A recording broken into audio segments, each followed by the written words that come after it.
টানা ৪০ minute traffic জ্যামে আটকে রয়েছি। আজ প্রথম কলেজে যাচ্ছি, তাও আবার দেরি করে।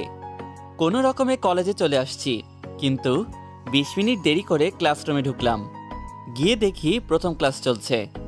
স্যার, আসতে পারি? ক্লাসের সবাই আমার দিকে এক দৃষ্টিতে তাকিয়ে আছে। সবাই একসাথে হেসে উঠল। আসলে স্যার, একটু জ্যামে আটকে গিয়েছিলাম। তারপর ক্লাসে মনোযোগ দিলাম। ক্লাস শেষ করে বাইরে আসলাম। কলেজ ক্যাম্পাসের একপাশে বসে আছি। আসলে নতুন তো, তাই এখনো কোনো বন্ধু হয়নি। কিছুক্ষণ পর ক্যাম্পাসে একটা লাল গাড়ি এসে দাঁড়ালো, আর তার মধ্যে থেকে একটা মেয়ে নামলো। মেয়ে বললে ভুল হবে, একটা সুন্দরী মেয়ে, যে একবার দেখবে সে আর চোখ ফেরাতে পারবে না। আমি আর সেদিন ক্লাস না করে বাসায় ফিরে এলাম। পরের দিন সময় মতো কলেজে চলে আসলাম। এসে বসে আছি, তখন দেখি কালকের সেই সুন্দরী মেয়েটা আমাদের ক্লাসরুমে বসে আছে। আমি মনে মনে কিছুটা খুশি হলাম। তারপর কয়েকজনের সাথে পরিচিত হলাম, আর কয়েকজনের সাথে বন্ধুত্ব করলাম। এখন ক্লাসের সবার সাথেই ভালো বন্ধুত্ব হয়ে গেছে। ক্লাসের সবার সাথেই কথা হয়, কিন্তু সেই মেয়েটার সাথে এখনো কথা বলা হয়নি। আর কখন থেকে সেই মেয়ে বলে যাচ্ছি। তার নাম হচ্ছে মিম, বড়লোক বাবার একমাত্র মেয়ে। আমি যেখানে বন্ধুদের সাথে আড্ডা দেই, সেখানে মিম আসলে আমি সেখান থেকে চলে আসি। আবার মিম যেখানে আড্ডা দেয়, সেখানে আমি যাই না। মিম হয়তো লক্ষ্য করছে যে আমি তাকে এড়িয়ে চলছি, তাই আমি যখন চলে আসি তখন কাঁদো কাঁদো চোখে আমার দিকে তাকিয়ে থাকে। এইভাবে চলতে থাকে আমার কলেজ। একদিন আমরা কলেজের ক্যাম্পাসে বসে আছি, তখন দেখি মিম আমাদের দিকে এগিয়ে আসছে।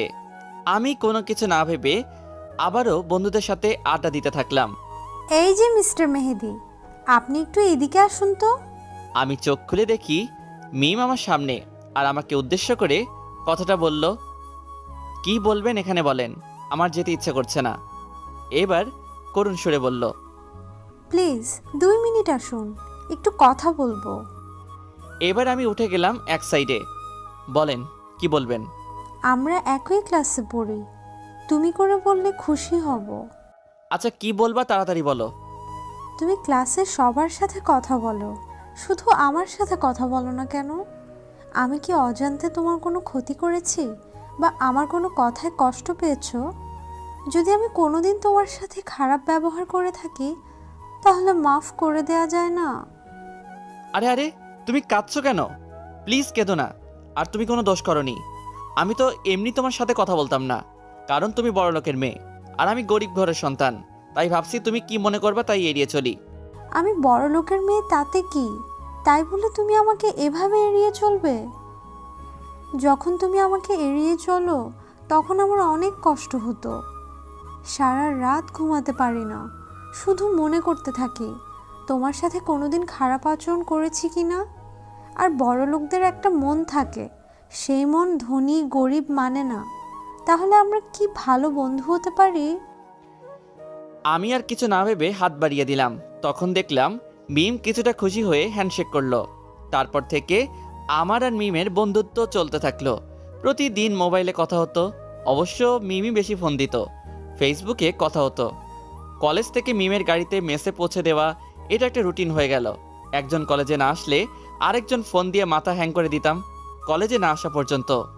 কিন্তু কেউ একজন বলেছিল, একজন ছেলে আর একজন মেয়ে ভালো বন্ধু হতে পারে না। আমারও একই অবস্থা হলো। আমি মনে মনে মিমকে ভালোবেসে ফেলেছি। শুধু ভালোবাসা না, মিমকে আমি অনেক ভালোবেসে ফেলেছি। কিন্তু মিম আমাকে ভালোবাসে কিনা জানি না। তবে আমি মনে হয় মিমকে আমার ভালোবাসার কথা বলতে পারবো না, কারণ মিম বড়লোক বাপের মেয়ে আর আমি মধ্যবিত্ত ঘরের সন্তান। মিম যদি কোনো ছেলের সাথে কথা বলে, আমার তখন অনেক কষ্ট হয়। মনে হয় আমি মিমকে এখনই হারিয়ে ফেলবো। একদিন আমি কলেজে এসে দেখি মিম এখনও আসেনি। কিছুক্ষণ পর দেখি মিম একটা ছেলের হাত ধরে হাসতে হাসতে কলেজ গেট দিয়ে ভিতরে ঢুকছে। তখন আমার মনে হলো কেউ আমাকে একটা ছুরি আমার বুকে গেঁথে দিল। খুব কষ্ট পেলাম। মিম কেন বোঝে না যে আমি ওকে কত ভালোবাসি? আমি মিমকে আর কারোর সাথে দেখতে পারবো না। আমি আর কোনো কিছু না ভেবে মিমদের দিকে এগিয়ে গেলাম। 2টা চর বসিয়ে দিয়েছি ছেলেটার গালে। ওই, তুই কে রে? মিমের সাথে হেসে হেসে কথা বলছিস? এই বলে আরেকটা ঘুষি দিলাম রেগে গিয়ে। এবার মিম আমাকে চর মারলো। আমি ঘুরে দেখি মিমের চোখ লাল হয়ে আছে। তুই ওকে মারছিস কেন? ওই ছেলে তোর সাথে হেসে কথা বললো কেন? ও জানিস কে হয় আমার? আর আমি ওর সাথে কথা বলছি তাতে তোর কি? কারণ আমি তোকে ভালোবাসি। তোর সাথে কোনো ছেলেকে আমি দেখতে পারি না। তুই বুঝিস না কেন তোকে আমি কত ভালোবাসি? আমি তোকে ভালোবাসি না। তুই কিভাবে ভাবলি তোর মতো ছোট লোককে ভালোবাসবো? তোর সাথে ভালোভাবে 2 দিন কথা বলছি বলে তুই মনে করেছিস তোকে ভালোবাসি? তাহলে এতদিন তুই আমার সাথে নাটক করেছিস?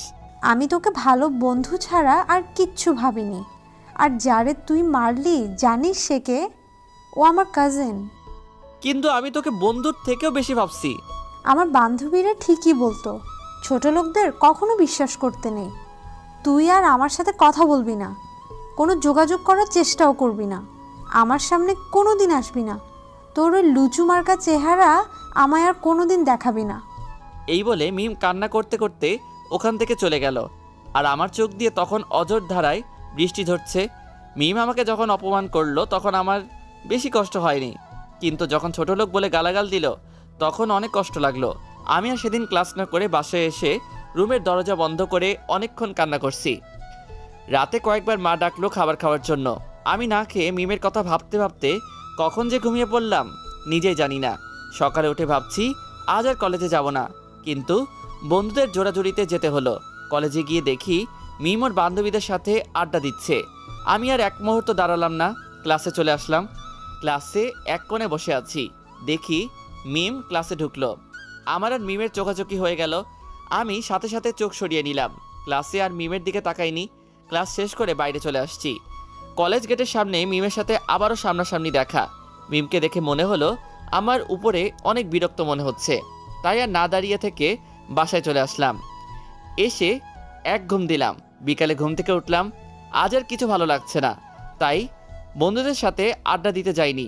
পরের দিন সকালে কলেজে গেলাম, গিয়ে মনে হলো মিম বলেছিল যে আমি যেন ওর সামনে না আসি, তাই আমি মিমকে এড়িয়ে চলতে শুরু করি। মিম যেদিকে থাকে আমি সেদিকে যাই না। তারপর মিমের সাথে আমার সামনাসামনি দেখা হলে আমি মাথা নিচু করে চলে আসি। এইভাবে কিছুদিন চলে গেল।